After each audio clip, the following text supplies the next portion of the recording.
Thomas Goodwin, 1600 to 1680. Overwhelmed by God's love. Alone in a room at Christ's College in Cambridge, Thomas Goodwin closed the book he'd been reading and smiled. Skimming through John Calvin's Institutes of the Christian Religion was a great way to get ready for the sacrament of the Lord's Supper. How sweet to think about God's love for sinners and Christ's death for them. Young Thomas stood and stretched. He had prepared well for his second time of participating in the Lord's Supper. He'd gone to hear Dr. Sibbs preach. The Puritan students always attended his lectures, and they seemed very confident of their salvation. He longed to share their firm assurance. He stared at the wall, recalling the times as a little child when he'd wept over his sins or felt great love for God. Those feelings must have meant something.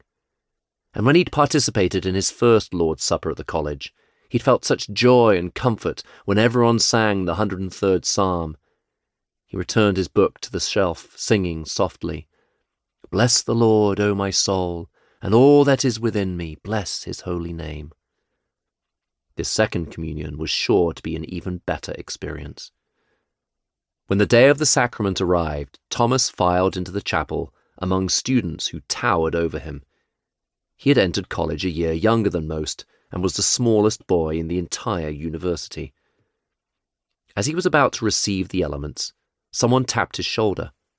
He turned in surprise. An older student leaned forward and whispered in his ear, "You must go out.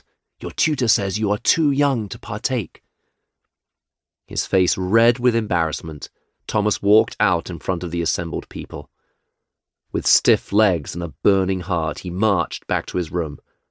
See if he'd ever go back to hear Dr. Sibbs preach. And what was the use of studying divinity? Why even bother to pray? For a long time, Thomas didn't pray. He avoided Puritan preachers and students. He developed friendships with boys who believed that God's grace could come and go in a person's life. After all, that seemed to be his experience.